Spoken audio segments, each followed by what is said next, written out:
শিল্প বাণিজ্য মেলা প্রত্যেক বছরে না এবছরও এই মেলার আয়োজন করা হয়েছে। এই কার্যক্রমে মঞ্চে উপস্থিত এই অত্র অঞ্চলের লোকপ্রিয় বিধায়িকা মিমি মজুমদার মহোদয়া, উপস্থিত TIDC chairman Shri Tinku Roy, Bangladesh assistant high commissioner Mohammad Javed Hossain, Shri Rajib Bhattacharya, chairman KVIC, Shri Santosh Saha, chairman TTDC, Shri Shuklacharan Noatia, chairman TSIC, Shri Balai Goswami, chairman Tripura handloom handicraft, doctor P K. Goel, secretary industries and commerce, Ravel H. Kumar, director industries and commerce,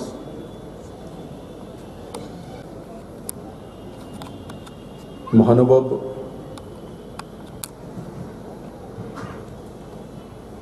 পঁচিশ বছর টানা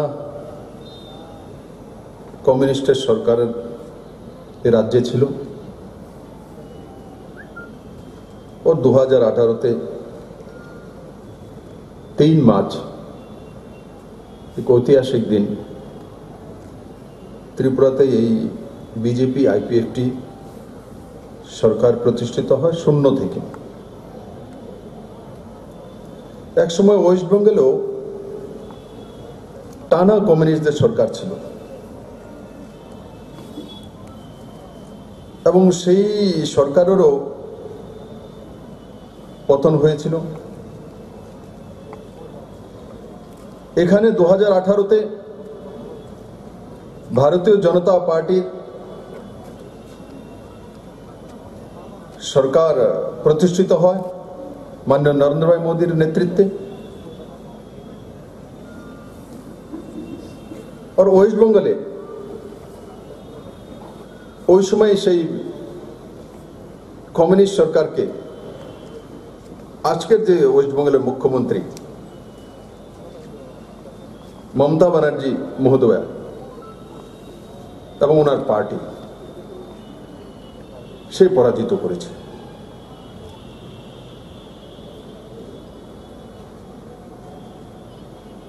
পঁচিশ বছর সরকারের পর এই যে নতুন সরকার এসছে, এই সরকার 32 মাসের সরকার। আর ওখানে কমিউনিস্টকে চেঞ্জ করে যে সরকার এসছে প্রায় 10 বছরের সরকার। আজকে যদি 32 মাসের সরকারের সঙ্গে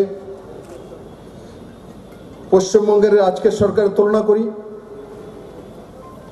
যে কমিউনিস্ট হারার পর, কমিউনিস্টকে বিদায় দেওয়ার পর, দু রাজ্যেই কমিউনিস্টকে বিদায় দেওয়া হয়েছে। এই রাজ্যে 2018 3 মার্চ ত্রিপুরার জনতা বিদায় দিয়েছে ভারতীয় জনতা পার্টির নেতৃত্বে। আর ওয়েস্ট বেঙ্গলে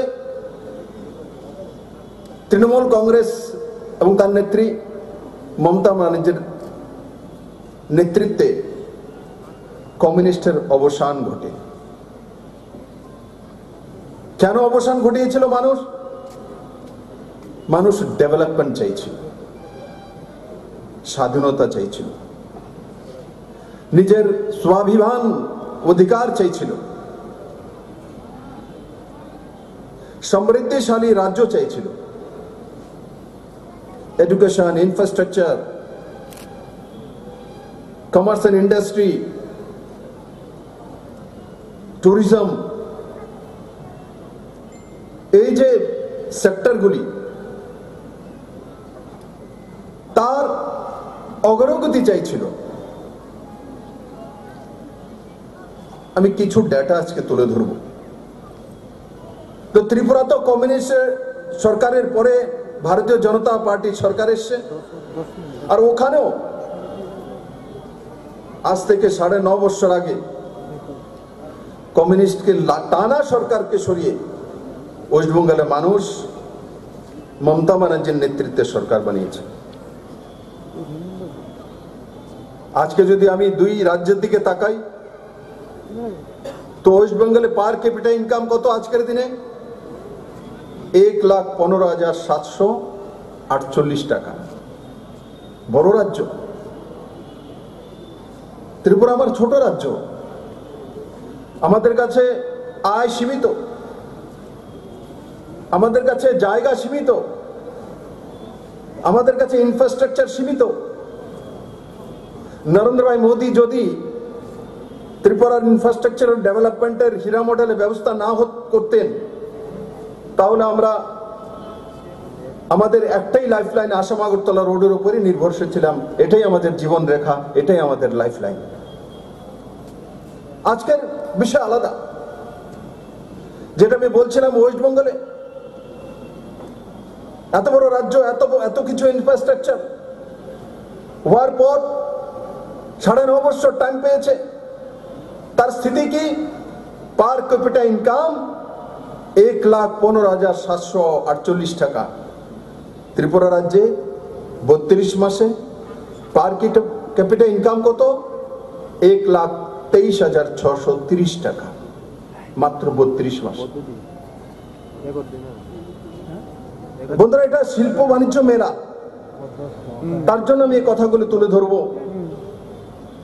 কি বাণিজ্যিক ভাবে লাভ হচ্ছে বা ত্রিপুরার মানুষের ইনকাম বেড়েছে তারই প্রমাণ।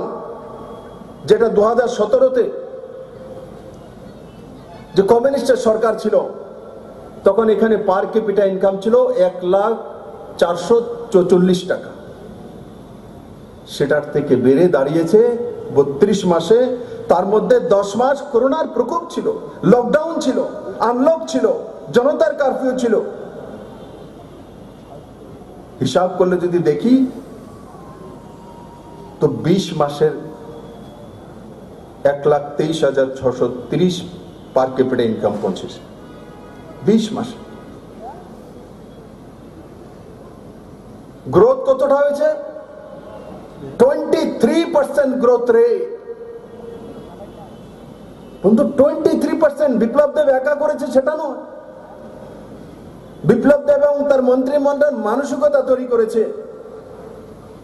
ত্রিপুরার মানুষের মধ্যে কাজ করার মানসিকতা তৈরি হয়েছে, ওয়ার্ক কালচার এসছে।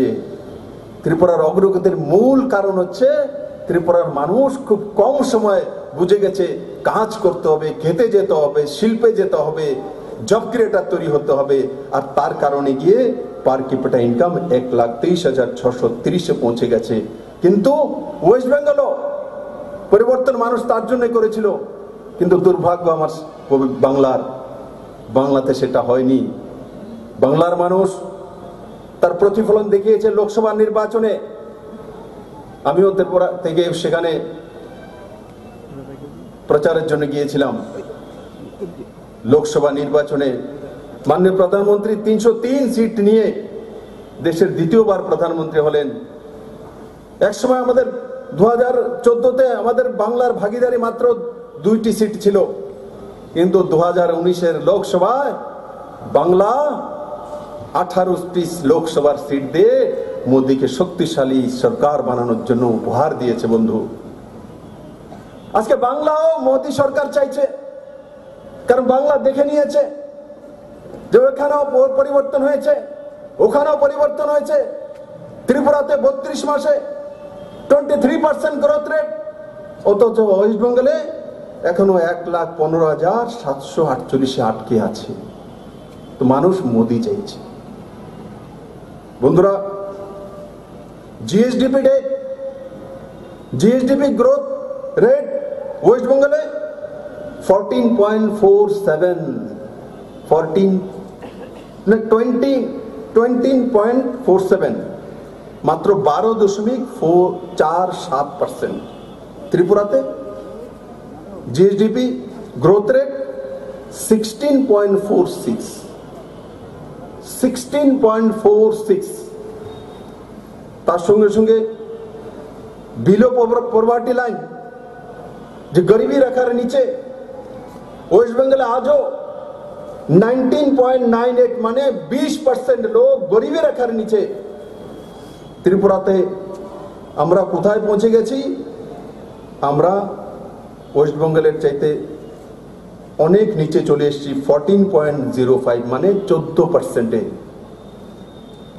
পভার্টিতে জিরোতে যেতে হবে ত্রিপুরাকে।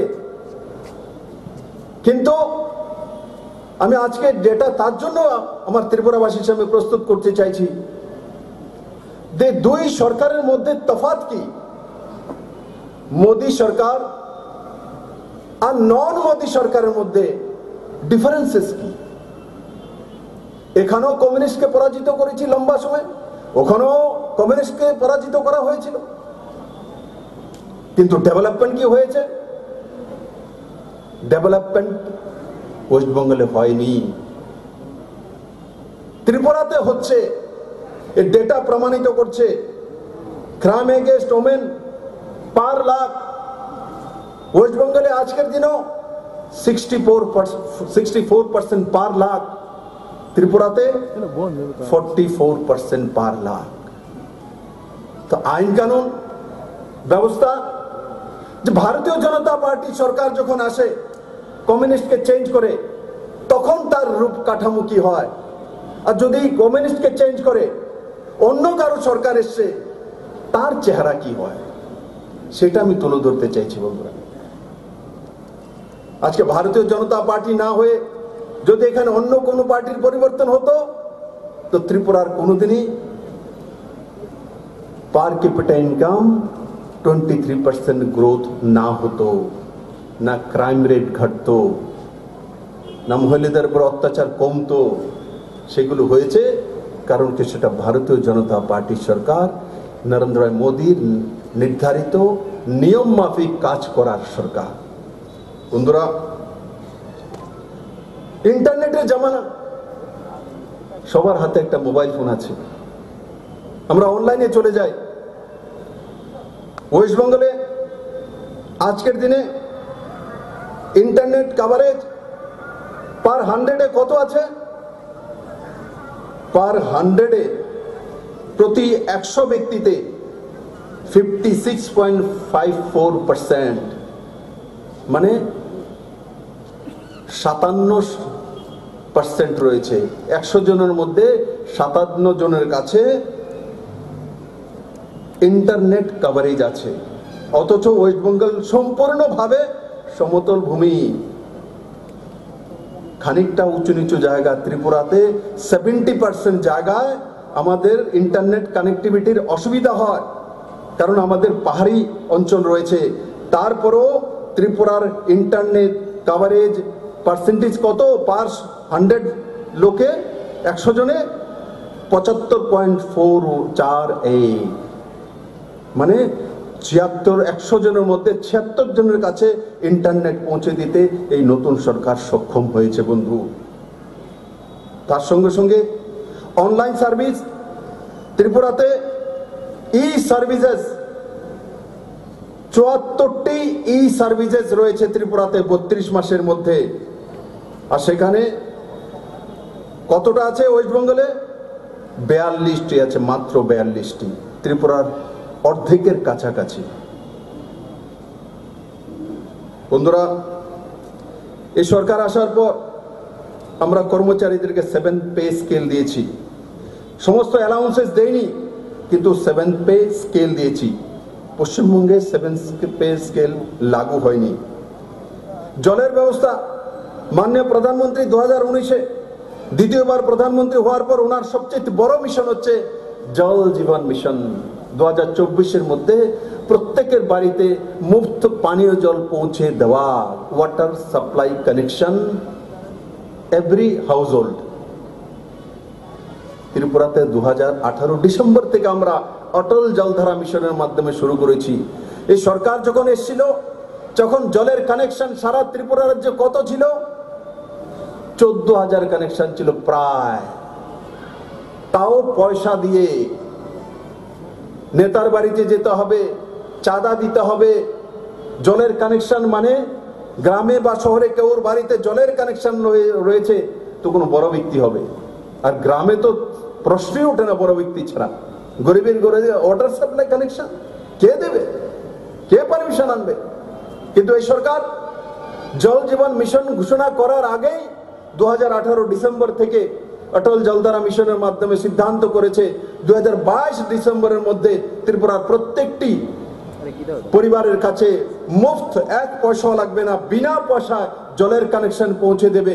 যখন ত্রিপুরাতে সরকার এসছে তখন মাত্র 3% ওয়াটার সাপ্লাই কানেক্টিভিটি ছিল হাউস হোল্ডের মধ্যে, কিন্তু আমরা কম সময়ের মধ্যে সেটা 22%-এ পৌঁছে দিয়েছি। যে ন্যাশনাল অ্যাভারেজ যে গ্রোথ সেটা হচ্ছে 16%, ত্রিপুরাতে 19% গ্রোথ হয়েছে। দেশের মধ্যে সবচেয়ে তীব্র গতিতে, স্পিড গতিতে কেউ যদি জলের কানেকশন দিতে পেরেছে, আমার সুন্দরী ত্রিপুরা রাজ্য দিতে পেরেছে। বন্ধু, ওয়েস্ট বেঙ্গলের পজিশন কি? ওয়েস্ট বেঙ্গলে মাত্র 5.46 জলের কানেকশন মানুষের ঘরের মধ্যে দিতে পেরেছে এই সরকার। 5.46, মাত্র 6%ও না। 9.5 বছরের সরকার আর 32 মাসের সরকার। কমিউনিস্টকে হারানোর পর সরকারের চেহারা এখানে ত্রিপুরাতে, আর কমিউনিস্টকে হারানোর পর মমতা ব্যানার্জির চেহারা ওয়েস্ট বেঙ্গলে। বন্ধুরা, এই ডেটাগুলো আমি তার জন্য তুলে ধরলাম যে অনেক সময় মনে হয় রাজ্য বড় হতে হবে, আমাদের কাছে এটা থাকতে হবে, ওটা থাকতে হবে। আমি আপনাদেরকে বলি, সবচেয়ে বড় বিষয় হচ্ছে আপনার কাছে মন থাকতে হবে, হৃদয় থাকতে হবে, কাজ করার মানসিকতা থাকতে হবে। নরেন্দ্র ভাই মোদীর মতো প্রধানমন্ত্রী থাকতে হবে, আর তার মার্গদর্শনে কাম করার মতো মুখ্যমন্ত্রী থাকতে হবে। তবেই গিয়ে ত্রিপুরা সমৃদ্ধিশালী এবং শক্তিশালী ত্রিপুরা তৈরি হতে পারবে। ত্রিপুরা রাজ্যে রাবার যে সেক্টর সবচেয়ে বড় সেক্টর। আমরা যদি ত্রিপুরা রাজ্যে যে বাৎসরিক ইনকাম করি সবচেয়ে বেশি সেটা রাবার সেক্টরের মাধ্যমে। রাবার বোর্ড আছে, বড় মাত্রা রাবারের প্লান্টেশন হয়, রাবার শিট তৈরি হয়, আর বাইরেও যায়। ত্রিপুরাতেও তার ছোট ছোট শিল্প কারখানা রয়েছে। আমাকে বলুন তো দেখি, এখানে অনেকেই বিজনেসম্যান রয়েছেন, বেসরকারি ভাবে আজ পর্যন্ত ত্রিপুরা সরকার, পুরনো ত্রিপুরা সরকার কোনোদিন রাবার সেক্টরে কোনো বড় ইনভেস্টমেন্ট আনতে পেরেছেন? আর সরকার দেবে, কেন্দ্র সরকার ভর্তুকি দেবে, কেন্দ্র সরকার স্কিম দেবে, 90-10 রেশিও দেবে, তাতে কোনোদিন স্টেটে দাঁড়ায় না যতক্ষণ পর্যন্ত প্রাইভেট ইনভেস্টমেন্টে আপনার রাজ্যতে না হবে, প্রাইভেট ইনভেস্টর যতক্ষণ পর্যন্ত না আসবে ততক্ষণ পর্যন্ত আপনার স্টেট দাঁড়াতে পারে না। এটাই বিজনেসের মূল সূত্র, এটাই সত্যি। আজকে রেকর্ড করে যে রাবার দিয়ে যে টায়ার তৈরি করার যে কোম্পানিগুলি আছে, তাদের যে অ্যাসোসিয়েশনের নাম আত্মা, সেই আত্মা আগেও ছিল, আগেও ত্রিপুরাতে আসতো, মাঝে মাঝে সিএসআর থেকে ইক্কা দুক্কা কিছু পয়সা দিয়ে দিত, এর বাইরে কোনো কিছু করতো না। কিন্তু আমি যখন মাননীয় প্রধানমন্ত্রীদেরকে বললাম যে রাবার সেক্টর রয়েছে, রাবারে ভ্যালুয়েশন করতে চাই, স্মোক হাউস ত্রিপুরাতে আমরা তৈরি করছি, আগের সরকার বড় মাত্রায় স্মোক হাউস তৈরি করেনি, আমরা স্মোক হাউসের ব্যবস্থা করছি, সাবসিডি দিচ্ছি, আপনি সাবসিডির ব্যবস্থা করুন। তারপরে উনি কি বললেন আমাকে, যে স্মোক হাউস বিল কি তুমি ইলেকট্রিক্যাল যে সিস্টেম তার মাধ্যমে করছো না সোলারের মাধ্যমে করছো? আমি বললাম তো ইলেকট্রিক। বলে এগুলো সোলার কেন করো না? সোলার করলে তো সাবসিডি পাবে কেন্দ্র সরকার থেকে। তো সেই বিষয়ে দপ্তরকে আমি জানিয়েছি যে সোলারের মাধ্যমে করা প্রয়োজন আছে, কারণ পাহাড়ি এরিয়া এমন জায়গা রয়েছে যেখানে ইলেকট্রিসিটি কানেকশন অনেক সময় পৌঁছতে পারে না, তো সোলারে আরামসে করা যেতে পারে। ত্রিপুরাতে সূর্যালোক প্রচুর থাকে, তো সেটা করতে পারা যায়। আর তার সঙ্গে সঙ্গে ওই দিন শোনার পর মাননীয় প্রধানমন্ত্রীজি commerce industry and commerce minister central গভর্নমেন্টের পীযূষ গোয়েলজিকে এক বার্তা পাঠিয়ে দিয়েছেন। আর সেই বার্তার কারণে কি হয়েছে, একটা নতুন স্কিম আত্মা, যারা প্রাইভেট ইনভেস্টর এই প্রথমবার নর্থ ইস্টের জন্য 1100 কোটি টাকা বরাদ্দ করেছে, যে তারা রাবার সেক্টরকে ডেভেলপ করার জন্য, রাবার প্লান্টেশনের জন্য 1100 কোটি টাকা এখানে ইনভেস্টমেন্ট করবে। আর তার সিংহভাগ ত্রিপুরাতেই করতে হবে, কারণ কি রাবার প্লান্টেশন ত্রিপুরাতেই বেশি, রাবার গাছ ত্রিপুরাতেই যেই আবহাওয়া রয়েছে সেটাই মূল যে আবহাওয়া, যে রাবার গাছের জন্য যে হাওয়া চাই, যেই ক্লাইমেট চাই, সেটা ত্রিপুরার মধ্যে রয়েছে। সবচেয়ে বড় ত্রিপুরার সেক্টর রাবার সেক্টর। তো এই ইনভেস্টমেন্ট যে 1100 কোটি টাকা নর্থ ইস্টের জন্য আত্মাকে বলা হলো ইনভেস্টমেন্ট করার জন্য, আর সেই ইনভেস্টমেন্ট বেশিরভাগ কোথায় হবে? ত্রিপুরাতে হবে। আর সেই স্কিম কি? সেই স্কিম প্রথম দফায় 50,000 হেক্টর ত্রিপুরাতে নতুন করে প্লান্টেশন করা হবে। কত হেক্টর? 50,000 হেক্টর।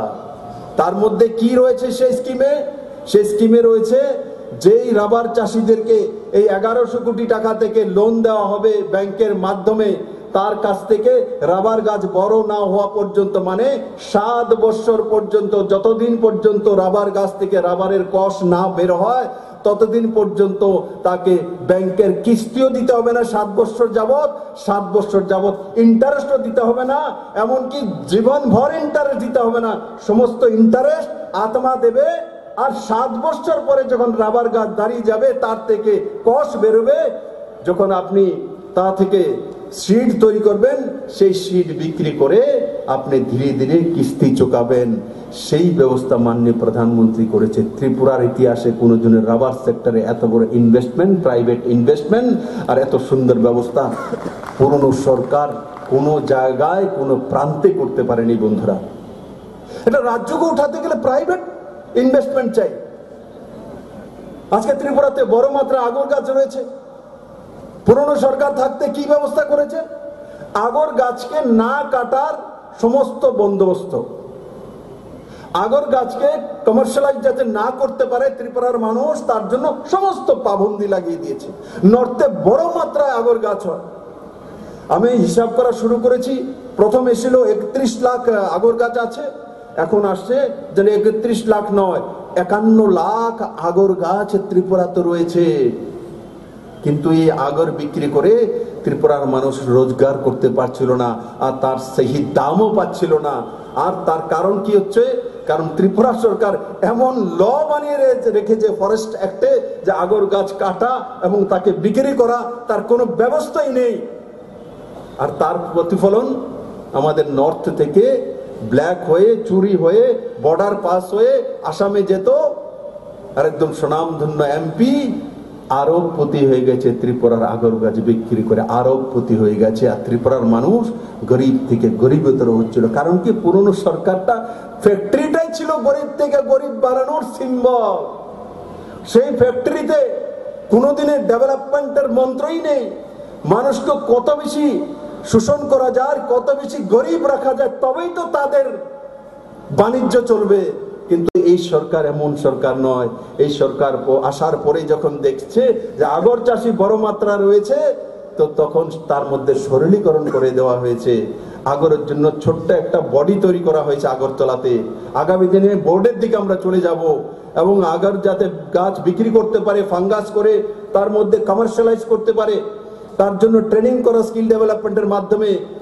আমি আজকে অত্যন্ত খুশি হই যখন আমি দেখি যে কদমতলার আমার এক ভাই আগর চাষি, সে বলছে যে আমি 9 লাখ টাকার যে আগরের বিজনেস করি, আমার 5 লাখ টাকা লাভ হয়েছে, আর সেই টাকা দিয়ে আমার মেয়েকে আগরতলাতে নার্সিং কলেজে পড়াই। আমি 5 লাখ টাকার আগর বিক্রি করেছি। আগে তো এই কথাটা বলতে পারতো না, কারণ আগে যদি বলতো তো ফরেস্ট ডিপার্টমেন্ট, পুলিশ ডিপার্টমেন্ট তার বাড়িতে চলে যাবে, এফআইআর করবে, তুমি আগর গাছ কেটেছো, আগর বেচেছো, চলো জেলে। এই ছিল সরকার। আজকে আমি আপনাদের সামনে তুলে ধরতে চাই, যারা বিজনেসম্যান এখানে আছেন, আগর আগামী 2 বছরের মধ্যে ত্রিপুরাকে 2000 কোটি টাকার বিজনেস দেবে, 2000 করোড়। রাবারের পরে সবচেয়ে বড় সেক্টর যদি কোনো কিছু হয়, সেটা হচ্ছে আগর গাছ। আর আগরতলার সঙ্গেও আগর গাছের সম্পর্ক রয়েছে। কাহাবত শুনি যে আগরের নামে আগরতলার নাম হয়েছে। তো আগরতলার নাম যদি হয়েছে এমন কোনো কল্পনা আছে, কাহাবত আছে, তো আগরতলাকে দাঁড় কেন করাবে না? আগামী 2 বছরের মধ্যে সরকার নতুন প্রজেক্ট নিয়ে আসছে, আগর চাষীদের পাশে দাঁড়াবে এবং যাতে দুবাইয়ের বাজারে এবং মুম্বাইয়ের বাজারে বিক্রি করতে পারে। আমাদের যে চিটাগাং বন্দরগাহ আমাদের জন্য খুলে যাবে, সেই বন্দরগাহ দিয়ে সিধা নিয়ে যাবে, আর এখানে টেস্টিং এর ব্যবস্থা, ল্যাবের ব্যবস্থা এবং তার মূল্য নির্ধারণের ব্যবস্থা ত্রিপুরা সরকার এখান থেকে তৈরি করবে। আর এখান থেকে আগর চাষীরা সিধা দুবাইয়ের বাজারে বিক্রি করবে, না হলে মুম্বাইয়ের বাজারে বিক্রি করবে।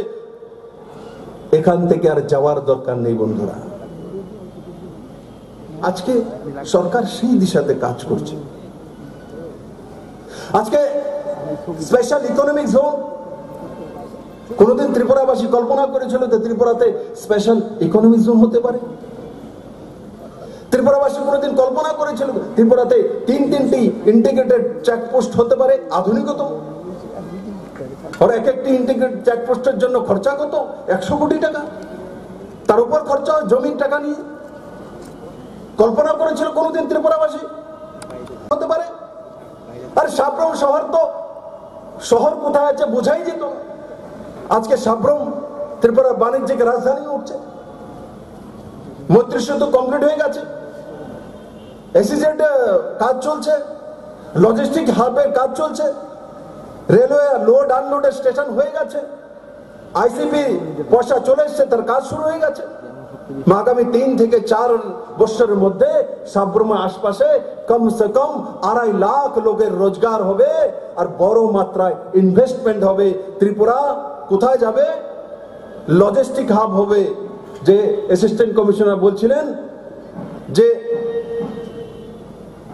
বাংলাদেশ এবং ইন্ডিয়ার মধ্যে যে মৈত্রী সম্বন্ধ রয়েছে, মৈত্রী সেতু, ये নর্থ ইস্টের অন্নদাতা হবে। এই মৈত্রী সেতু নর্থ ইস্টের অন্নদাতা। এক সময় আমরা নির্ভর ছিলাম কিসের উপরে? গুয়াহাটির উপরে, শিলচরের উপরে। নিজেদের বলতে হতো যদি বাড়ি কোথায় ত্রিপুরাতে, বলতে ত্রিপুরা কোথায়? শিলচরের কাছে। ত্রিপুরা কোথায়? শিলংয়ের কাছে। ত্রিপুরা কোথায়? গুয়াহাটির কাছে। আর বেশি দিন নয়, এখন গুয়াহাটির লোককে বলতে হবে, শিলচরের বাসীদেরকে বলতে হবে, শিলংবাসীদেরকে বলতে হবে আমাদের রাজ্য সাব্রমের কাছে, মৈত্রী সেতুর কাছে।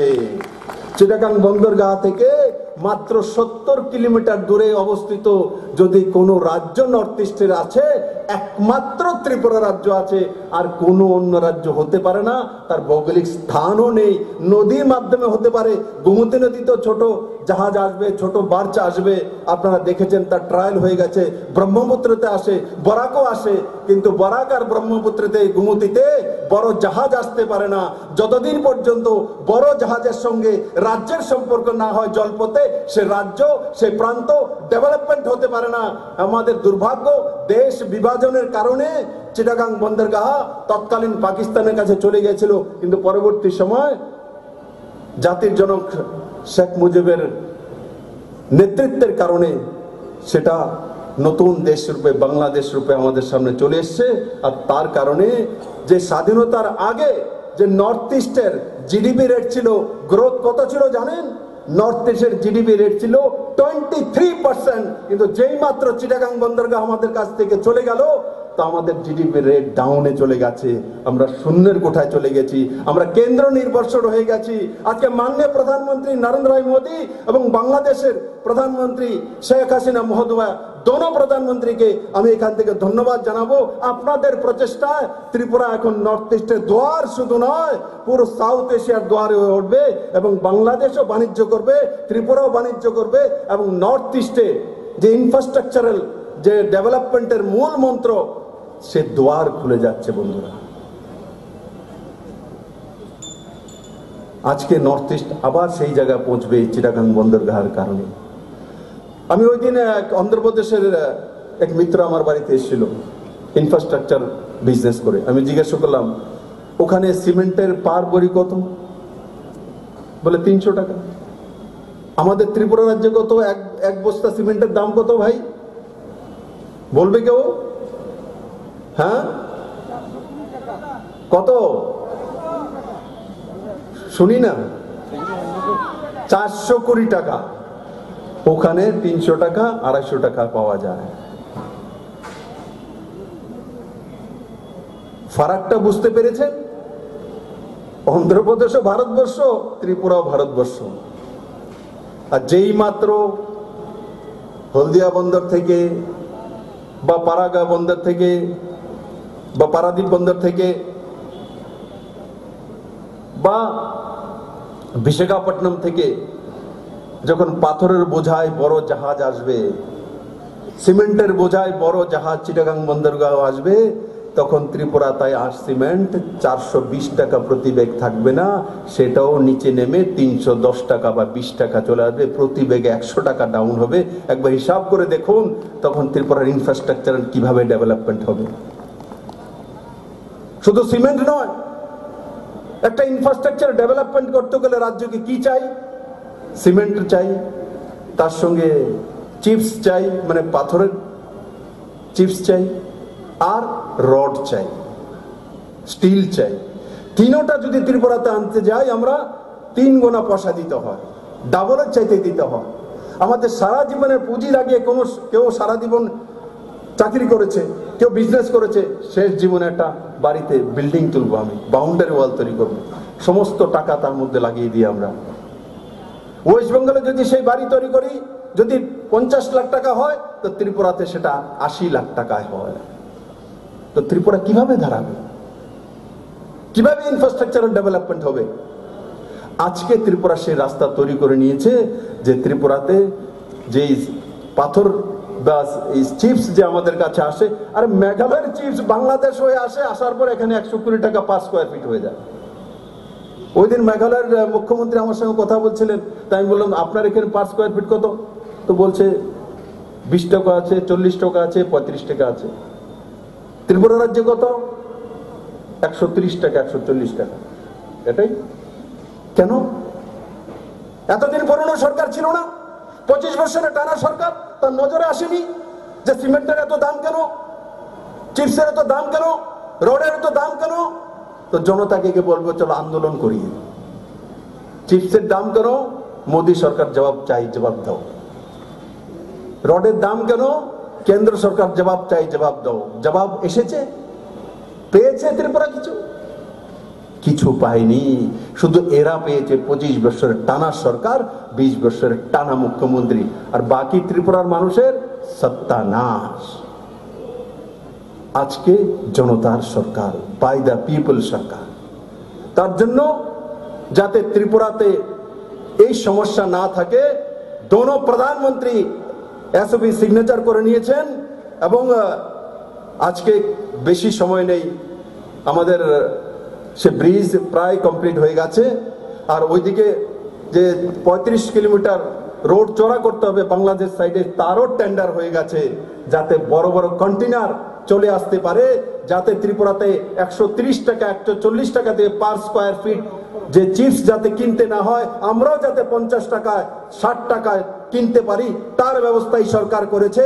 আগামী 2-3 বছর পরে যখন আমরা ত্রিপুরাতে ইনফ্রাস্ট্রাকচারাল ডেভেলপমেন্ট করব, যখন হায়দ্রাবাদে যেই খরচা হয় ত্রিপুরাতেও সেই খরচা হবে। শুধু ত্রিপুরা নয়, নর্থ ইস্টও সেই খরচা হবে, তার ব্যবস্থাই সরকার করেছে। বন্ধু, বেসিকে যেতে হয়, ফাউন্ডেশনে যেতে হয়।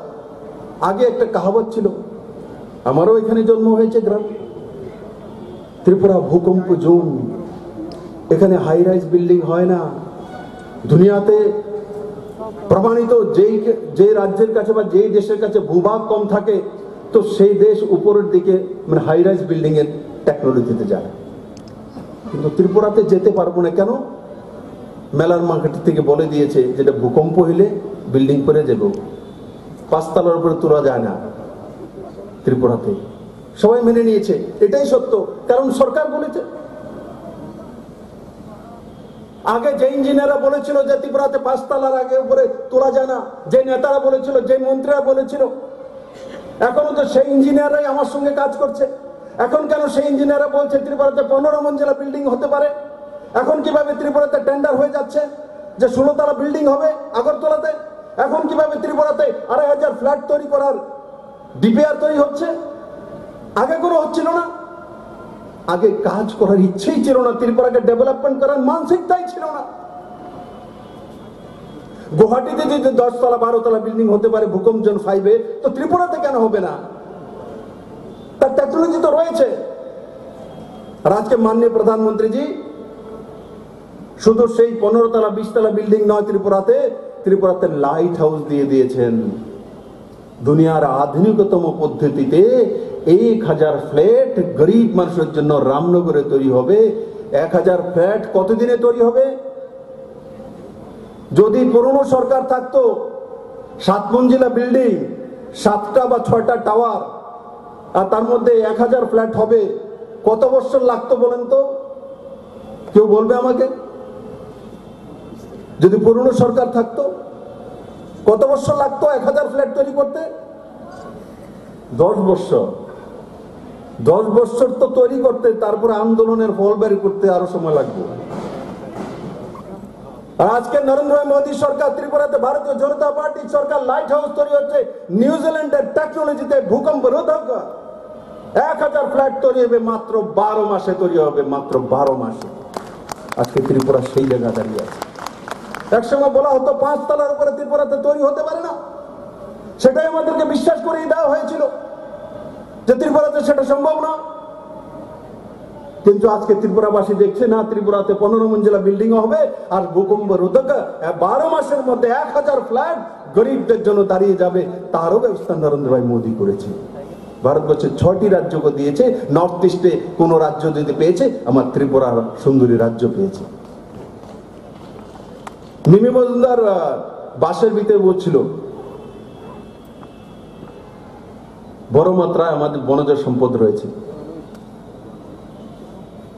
আজকে 26শে জানুয়ারিতে ট্যাবলুতে যখন রাজপথ দিয়ে ত্রিপুরার ট্যাবলু যাচ্ছিল, তো বলছিল মোদীর স্বনির্ভর ত্রিপুরা তৈরি হচ্ছে। ট্যাবলুর মধ্যে কি ছিল?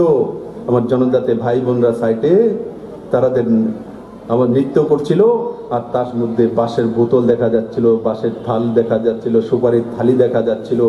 যে আত্মনির্ভর ত্রিপুরা তৈরি হচ্ছে কিসের মাধ্যমে? ভোকাল ফর লোকালের মাধ্যমে। ভোকাল ফর লোকালের মাধ্যমে আত্মনির্ভর তৈরি হচ্ছে। আর কিসের মাধ্যমে? বাঁশের মাধ্যমে তৈরি হচ্ছে। যখন রাজপথে পুরো দুনিয়া সেটা দেখেছে, তখন যখন পুরস্কার ঘোষণা হয়েছে, ত্রিপুরাকে 2য় স্থানে এসছে ভারতবর্ষের মধ্যে, ট্যাবলোতে 2য় স্থানে চলে এসছে। বন্ধুরা, 2য় স্থানে চলে এসছে। আজকে ত্রিপুরা এক কালচারে হোক, ডেভেলপমেন্টে হোক, এক নতুন দিশা নিয়ে কাজ করছে। Industrial development. পুরনো সরকার ঠিক আছে, বুদ্ধজনগর ওনারা তৈরি করেছেন, আর কে নগর তৈরি করেছেন। কত বছরে কটা ইন্ডাস্ট্রি হয়েছে?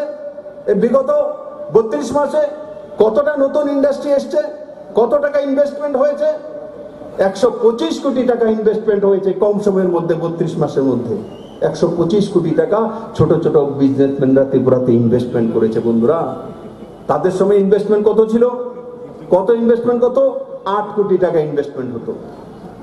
8 কোটি টাকা ডেটা বলে। আর এই সরকার 32 মাসে 125 কোটি টাকা প্রাইভেট লোক ইনভেস্টমেন্ট করে দিয়েছে। বন্ধুরা, আর তার সঙ্গে সঙ্গে সেটা তো ওনারা তৈরি করেছেন, তার মধ্যে এক্সটেনশন আমরা প্রত্যেকটা জায়গায় করেছি, সেটা কমার্শিয়াল শেড হোক আর নতুন ইউনিট হোক, প্রত্যেকটা জায়গায় এই সরকার কাজ করতে। আর সঙ্গে সঙ্গে নতুন ভাবে কোনো কিছু করা, এই সরকার সবচেয়ে বড় উপহার দিয়েছে। সম্পূর্ণ নতুন ভাবে, পুরনো সরকারের তার মধ্যে কোনো লেনদেন, পরামর্শ, বোঝা, জানা কোনো কিছু সম্পর্কে নেই। সবচাইতে ইন্ডাস্ট্রিয়াল বড় জোন যদি কেউ তৈরি করেছে ত্রিপুরার ইতিহাসে, এই ভারতীয় জনতা পার্টির সরকার তৈরি করেছে। সাবরুমে একসঙ্গে SEZ, special economic zone, logistic hub, ICP, railway station, load unload, মৈত্রী সেতু দিয়ে চিটাগাং বন্দরগাহ পর্যন্ত সবচেয়ে সুন্দর যে ইন্ডাস্ট্রিয়াল জোন 4 কিলোমিটারের মধ্যে কেউ তৈরি করেছে, সেটা এই সরকার তৈরি করেছে। বন্ধুরা, সম্পূর্ণভাবে নতুন কনসেপ্টে তৈরি করা হয়েছে। তাই বন্ধুরা, আমি এই ময়দান থেকে সমস্ত ত্রিপুরাবাসীকে নিবেদন করব, স্বনির্ভর ত্রিপুরা, আত্মনির্ভর ত্রিপুরা और শক্তিশালী ত্রিপুরা, সমৃদ্ধিশালী ত্রিপুরা, এই যে ভাষাগুলো এই ভাষাগুলো আমাদের মধ্যে পজিটিভিটি নিয়ে আসে, পজিটিভ ভাইব্রেশন নিয়ে আসে। আগে প্রত্যেকবার প্রত্যেক জায়গাতে ত্রিপুরাকে ছোট করার জন্য, ত্রিপুরার মানুষ গরিব, ত্রিপুরার মানুষের কাছে কিচ্ছু নেই, ত্রিপুরার মানুষ অবহেলিত, ত্রিপুরার মানুষ লুণ্ঠিত, ত্রিপুরার মানুষ কেন্দ্রের বঞ্চনা সইতে সইতে শেষ হয়ে যাচ্ছে। এই শব্দগুলো শুনতে শুনতে শুনতে শুনতে ত্রিপুরার মানুষ বিশ্বাস করে নিয়েছিল আমরা বঞ্চিত, আমরা মনে হয় দুসরা কোনো টাপুর মধ্যে আছে, আমরা ভারতবর্ষের নাগরিক না অন্য দেশের নাগরিক, এমন একটা মানসিকতা তৈরি করে তোলা হচ্ছিল। কিন্তু আজকে 32 মাসের মধ্যে স্বনির্ভর ত্রিপুরার মানসিকতা নিয়ে, ভোকাল ফর লোকালের মানসিকতা নিয়ে ত্রিপুরা কাজ করা শুরু করেছে। আমার আঙ্গনবাড়ির বোনেরা যারা পলিস্টার শাড়ি পরেন, বিভিন্ন অন্য রাজ্য থেকে আসে, যে বড় মাত্রা আমার অঙ্গনবাড়ির যে 15,000 কাছাকাছি বোনেরা আছেন, আশাকর্মীরা আছেন, তাদের জন্য কাপড় কোথা থেকে আসতো? বাইরের রাজ্য থেকে আসতো। কোন শাড়ি পরতে হতো? পলিস্টার শাড়ি পরতে হতো। ত্রিপুরার আবহাওয়া কি? ত্রিপুরা আবহাওয়ার মধ্যে বড় মাত্রায় কি হয়? সোয়েটিং হয়, হিউমিডিটি হয়। হিউমিডিটিতে যে পলিস্টার পরা কতটা যন্ত্রণাদায়ক সেটা আমরা সবাই জানি।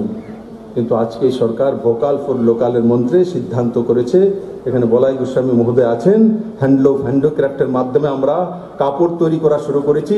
এখানে আমার বোনেরাই, সেলফ হেল্প গ্রুপ হোক আর জনজাতি বোনেরা, যেখানে আমাদের সুতির শাড়ি তৈরি করবে, এবং সুতির শাড়ি তৈরি করে যেটা আমরা বাইরে থেকে পলিস্টার শাড়ি তাদেরকে দিতাম বছরে 4টা, এখন সেই শাড়িগুলো ত্রিপুরাতে তৈরি হবে।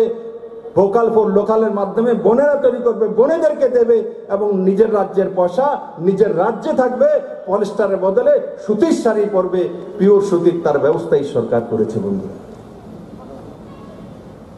বন্ধুরা আমি সেটার উদাহরণ তার জন্য তুলে ধরলাম, সেটাও রোজগার। এক সময় আমাদের পাবলিক সেক্টরগুলি সবগুলি লসে চলে যাচ্ছিল, সবগুলো।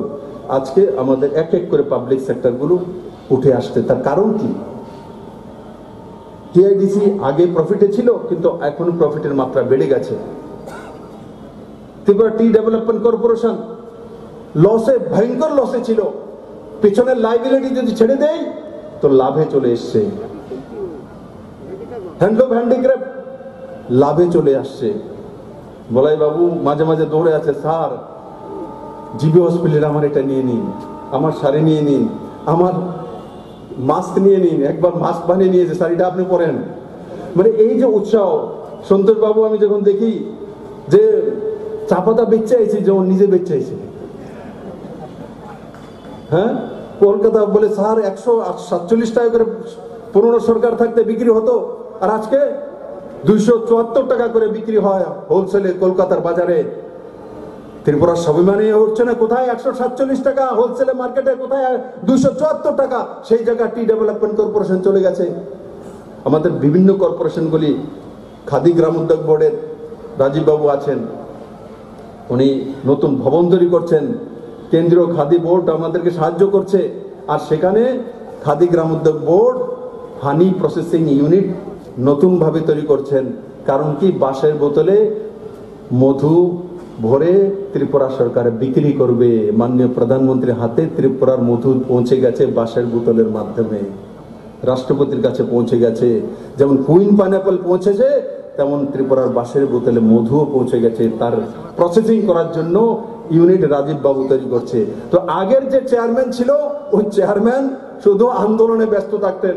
এখন যে চেয়ারম্যান, সেই চেয়ারম্যান কাজে ব্যস্ত থাকে, চা বিক্রিতে ব্যস্ত থাকে, মধু বিক্রিতে ব্যস্ত থাকে, শাড়ি বিক্রিতে ব্যস্ত থাকে, টায়ার বানানোর কাজে ব্যস্ত থাকে। সেই দিশাতে ত্রিপুরা চলে গেছে। একসময় ত্রিপুরার ওয়ার্ক কালচার ছিল না।